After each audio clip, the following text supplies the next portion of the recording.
미래의 부활이 두 종류로 부활한다는 거예요. 그 말씀이 29절의 말씀이에요. 안녕하세요.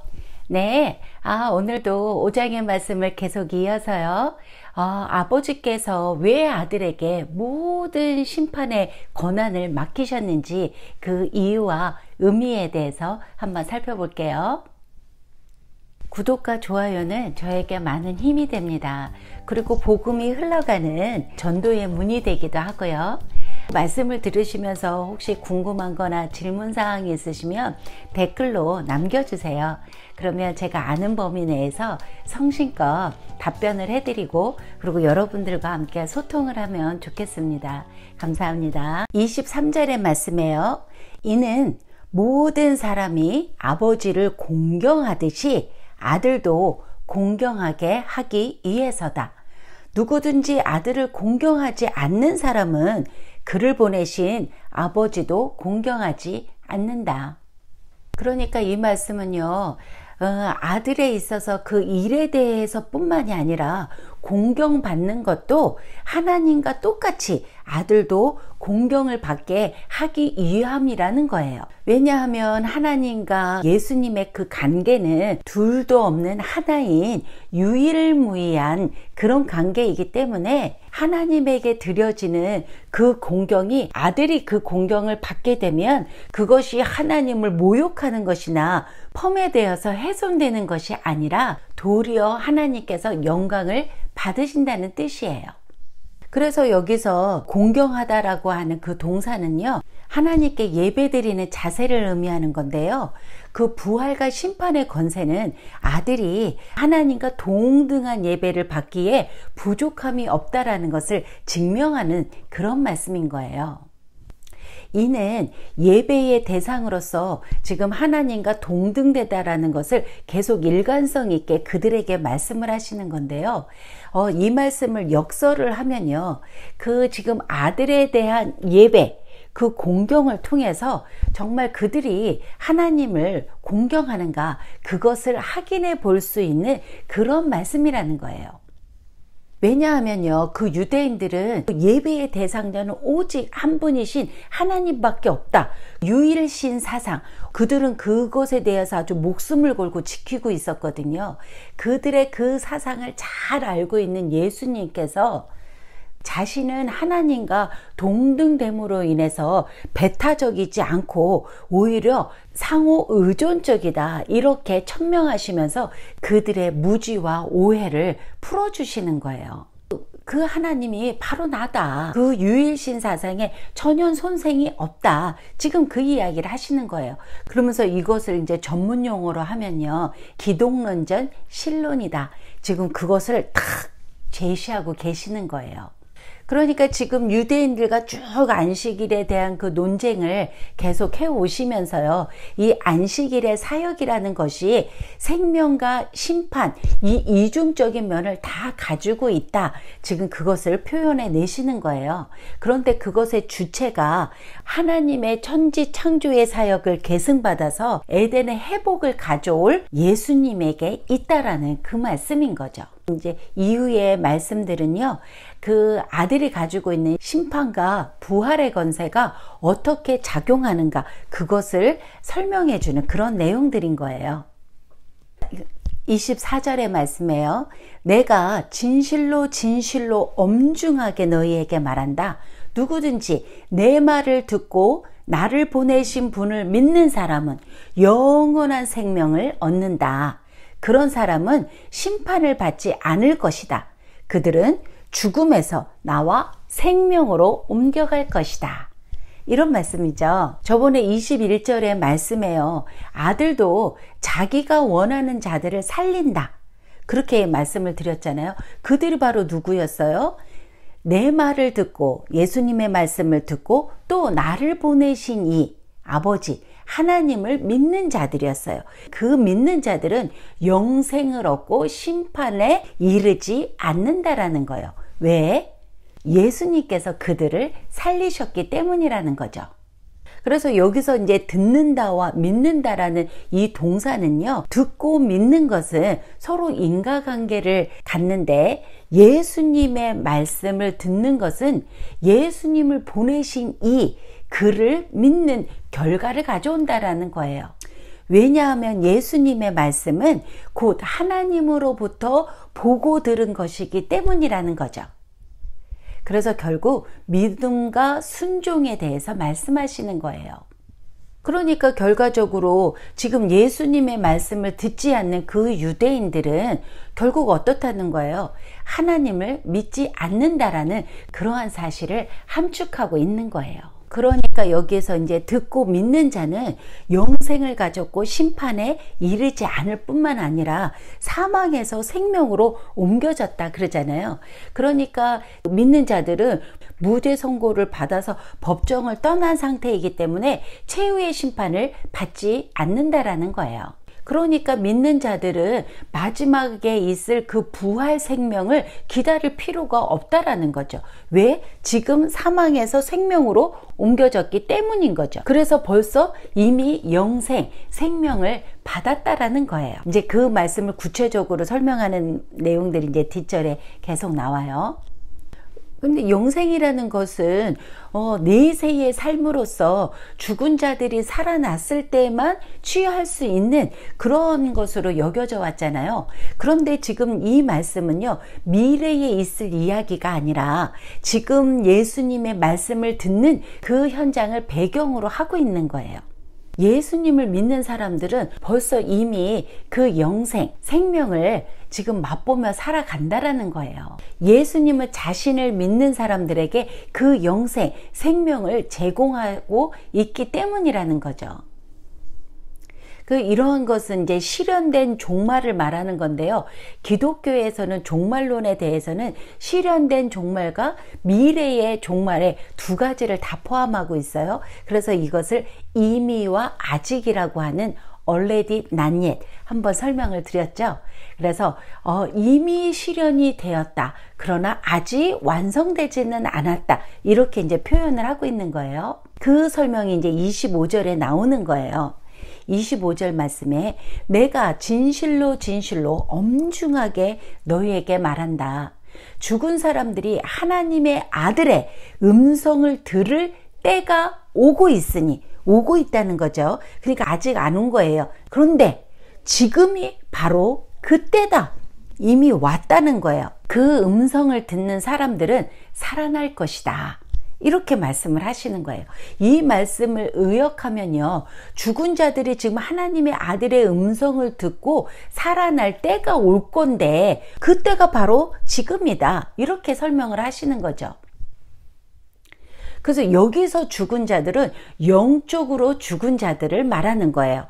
이 말씀은 영적으로 죽었었던 자들이 아들의 음성을 들을 때 살아난다는 거예요. 부활한다는 거예요. 그 음성에 살리는 능력이 있는 거예요. 이것을 영적인 부활, 그리고 현재적인 부활, 그 실현된 부활로 보는 거고요. 그래서 20절 말씀에 그보다 더 큰 일이라고 얘기를 했잖아요. 그것이 부활과 심판이라고 말씀을 드렸잖아요. 그 부활과 심판의 일을 볼 건데, 더 큰 일을 볼 건데 지금 바로 그 일이 일어나고 있다. 그런 말씀을 하시는 거예요.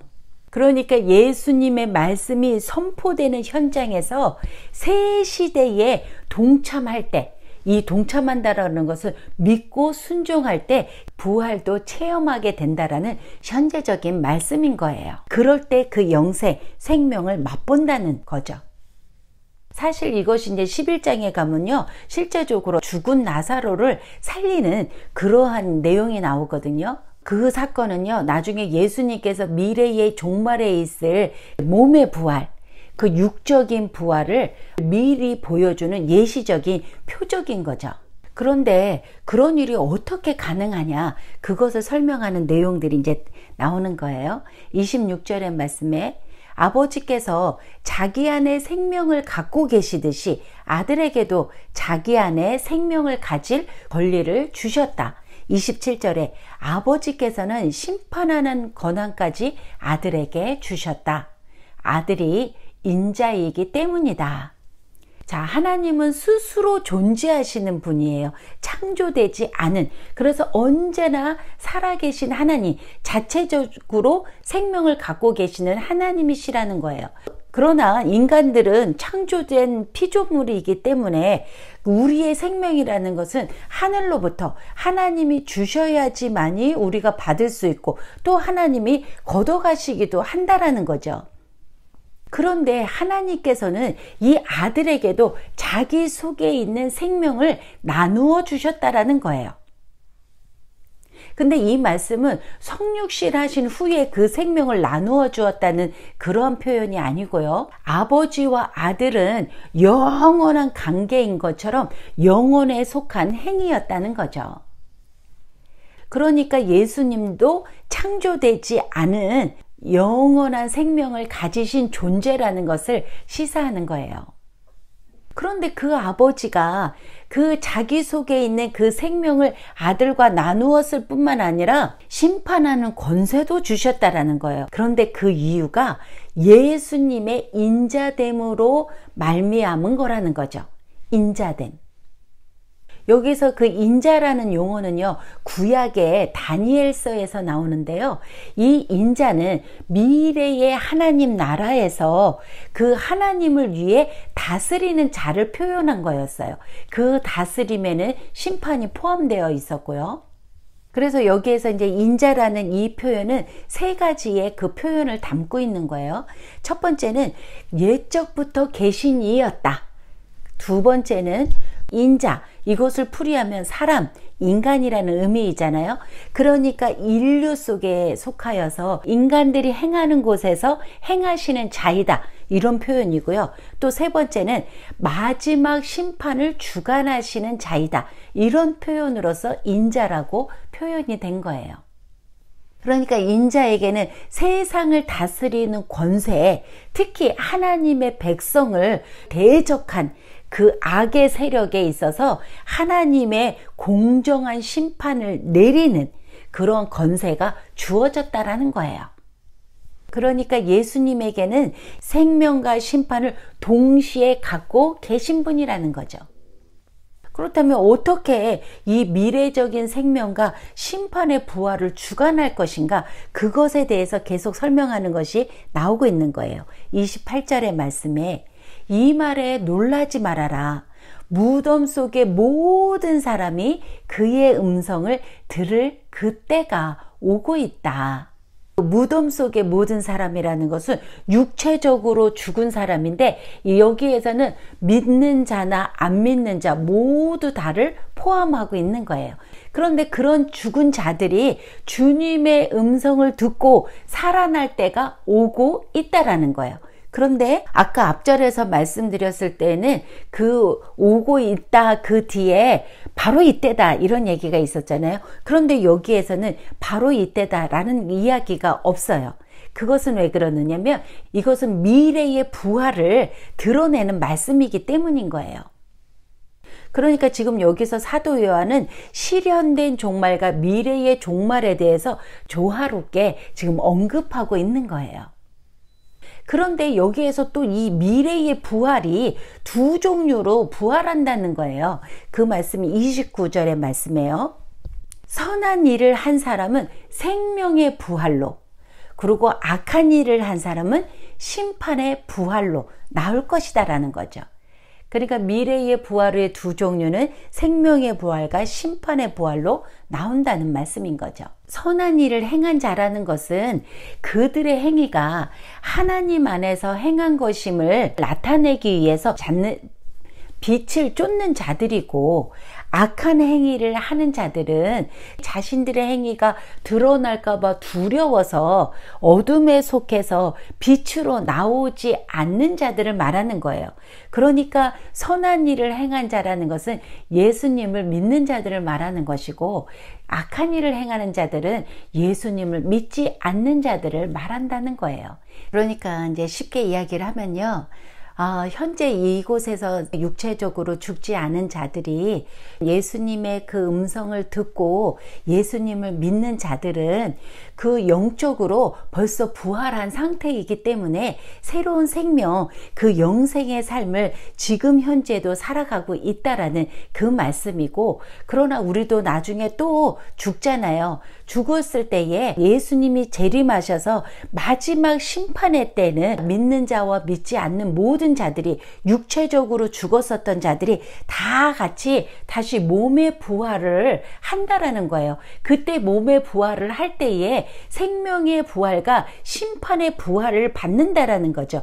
그런데 이 생명의 부활을 받는 자들은 벌써 이미 여기에서 영적인 그 부활을 한 사람들, 생명을 맛본 사람들은 이 생명의 부활을 계속 연장선에서 받아가는 것이고, 여기에서 지금 살아있는 동안에 예수님을 거부했었던 자들은 영적인 그 죽어있는 상태이기 때문에 부활하지 못한 상태잖아요.